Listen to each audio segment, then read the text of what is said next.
첫 번째 사목단상은 공동체 활성화의 방향은 이라는 주제예요. 이게 무슨 말이냐? 공동체가 지속되기 위해서는 활성화가 필요합니다. 그 활성화는 두 가지 방법이 있는데요. 양적인 팽창을 하든지 혹은 질적인 심화가 이루어져야 돼요. 여러분들도 어떤 활동을 할 때, 예를 들어 공부를 할 때 아는 것이 많아져서 시험 성적이 높아지든지 혹은 누군가에게 알려줄 수 있는 그런 결실들이 나오든지 한다면 공부하는 데 더 기쁠 거예요. 그러면은 내가 하는 공부 방식을 더 많은 사람들에게 나눠주거나 함께 할 수 있겠죠. 하지만 내가 이 안에서 기쁨을 못 얻는다면, 공부를 해봤자 성적이 안 나온다면 더 쉽게 꺾이게 될 겁니다. 이처럼 사람은 완벽하지 않기 때문에 또 감각적인 한계가 있고 각자가 생각하는 정도의 차이가 있기 때문에 활성화는 사람들이 더 많이 모여는 외적 규모가 확장되거나 혹은 각 개개인이 더 깊은 신앙생활을 할 때 활성화가 될 겁니다. 자, 이걸 좀 더 자세히 말해 볼게요. 외적인 규모 확장은 보통 사람들이 많이 모이거나 그만큼 성당 안에 역량이 높아지는 경우가 있어요. 재정적으로도 더 많아지면서 더 많은 시도를 할 수가 있게 됩니다.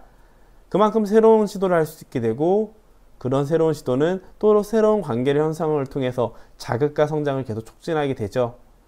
이거를 본당 공동체에서 보면은 사람들이 일정 수준 이상 많아지기 시작하면은 우리가 뭘 안 해도 이미 사람들 안에서 자체적으로 교류가 이루어지고 관계가 맺어지기 때문에 더 많은 사람들이 찾아오게 되는 긍정적인 효과가 생깁니다. 또 그만큼 또 새로운 동력을 얻어서 다양성을 자리 잡을 수가 있겠죠. 만약 사람이 많다면, 제가 경험하는 중고등부 같은 경우는 학생이 한 40명에서 50명이 넘어가기 시작하면, 즉 한 학년당 10명이 넘어가기 시작하면은 새로운 친구들을 불러오기 시작하더라고요. 그러면 처음에는 한 5명밖에 없다 하면은 두 파로 싸워서 한쪽이 싫어지면은 반 이상이 사라지는데, 10명 이상이 되기 시작하면은 서로가 싸워도 다양한 아이들이 있어서 나는 얘는 싫지만 제가 좋아서 있을 거야, 이렇게 되는 형상이 벌어지더라고요. 그래서 이걸 통해서 우리가 해야 될 것은 뭐냐? 사람들이 더 많이 올 수 있는 뭔거리를 만드는 것이죠. 예비자 교리처럼, 혹은 청년정책 교리처럼, 혹은 성당 본당에 하는 행사, 이런 것처럼 다양한 행사나 이벤트로 호기심을 자극하거나 선교나 청년정책, 예비자 교리 같은 사람들이 찾아오게끔 하는 구조를 준비해야 될 겁니다. 자, 그리고 홍보도 잘해야 될 거예요. 이런 식으로 외적 규모를 확장한다면 내적인 가치를 심화하는 방법은 이렇습니다. 표면적인 것으로 굉장히 가벼운 것, 사람들이 많으니까 가보자, 혹은 저기 잘생긴 사람, 예쁜 애가 있대, 혹은 저기에 뭐가 있대 라는 식으로 잠깐 모였을 때는 사람들이 금방금방 소진돼서 나가게 됩니다. 그렇기 때문에 종교적인 가치를, 더 깊은 단계의 가치를 체험하면 체험할수록 우리는 더욱 깊이 조직에 대한 충성도, 신앙에 대한 열정을 높일 수가 있어요. 본당에서 어떻게 하면 좋을까요? 세례를 받고 예비자 교리를 통해서 세례를 받는다면 몇 년 차부터 혹은 일정 기간마다 그 다음 단계 공부, 성경을 공부하든지 교리를 공부하든지 전례, 영성, 기도, 문화, 신앙생활 등등을 배울 수 있는 장소가 있으면 도움이 되겠죠.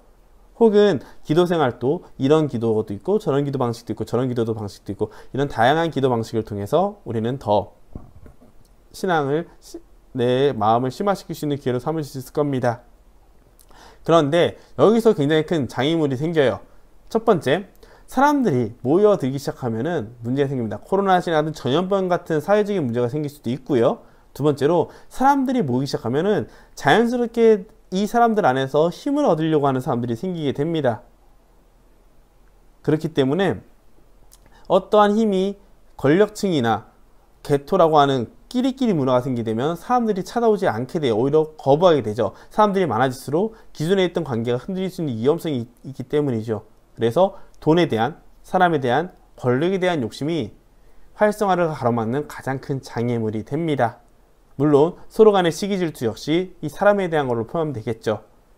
내적 심화 같은 경우는 현실적인 문제가 좀 있어요. 뭐냐? 첫 번째, 사제 임기가 걸립니다. 교육이라는 것은 어떤 흐름을 가지고 쭉 가야 되는데, 만약 2년 동안 저도 시도를 해봤지만 어떤 교육을 쭉 해서 사람들이 어느 정도 깊이 깨닫게 됐어요. 근데 그 다음 신부님이 그 교육을 이어받지 못한다면, 예를 들어 제가 청년 선서 모임을 창세기, 탈출기, 마르코를 까지 그룹 봉사를 해주면은 거의 대부분 인연이 가게 되거든요. 그렇게 되면 그 다음 신부님이 요한을 해주던지 봉사활교육을 해줘야 되는데 요한이나 봉사활교육을 안 해준다면 바로 멈춰주게 됩니다. 그래서 사제가 가진 임기는 교육의 영성성을 상실하게 만들고요. 또 사제들마다 체험의 정도가 다르고 수도자 혹은 신자들마다 체험의 정도가 다르기 때문에 심화 단계 자체를 경험하지 못할 가능성도 굉장히 높습니다. 또 흥미로운 것은 성당 안에서도 보면은요, 미사가 굉장히 생각보다 적을 수도 있고 많을 수도 있는데, 미사가 있으면 그 미사를 중심으로 하는 전례 모임이 중요하기 때문에 사람들에게 교육이나 그런 걸 하는 시간이 굉장히 부족해져요. 예를 들어 주일에는 사실 보호자의 입장을 봤을 때는 주일학교 미사, 청년 미사, 그리고 각종 회합을 하다 보면은 뭘 할 수가 없게 돼요. 거기다가 미사까지 또 한 두 대만 아니라 세 대 정도, 세 대나 네 대를 하게 된다 하면은 정말 지쳐버리게 되죠. 교육을 하기에는 준비가 될 수 없는 상황이 됩니다. 또 사제 한 명 한 명에게 맡겨진 신자 숫자도 생각보다 많이 있고요. 그렇기 때문에 어떻게 하면 좋을까라는 생각에 있어서 현실적인 방향은 저는 이렇게 생각을 합니다. 코로나로 영향 때문에 지금 공동체원의 이탈이 가속화된 상황에서 두 가지 방향을 한번 고민해보면 좋을 것 같은데요. 첫 번째는 외적 평창으로서의 방향성의 전환입니다. 즉 단체 위주의 활동으로 사람을 모으기에는 한계가 왔어요. 사람들에 대한 안 좋은 인식뿐만 아니라 지치고 힘들다는 인식뿐만 아니라 일정 시간에 꾸준히 사람들을 불러와야 되는, 그리고 많은 사람들이 맞벌이를 하면서 또 사회생활을 하면서 종교 외에 다른 것에서 더 큰 기쁨이나 뭔가를 얻을 수 있는 상황이 됐을 상황에서는 사람들을 모으기가 또 쉽지가 않습니다. 거기다 대도시의 경우에는 그 지역에 사는 사람이 지역에서만 사는 것이 아니라 직장하는 활동 영역과 자기가 사람을 살아가는 주거 지역이 너무 다르기 때문에 속지보다는 속인주의 영향이 더 크게 됩니다.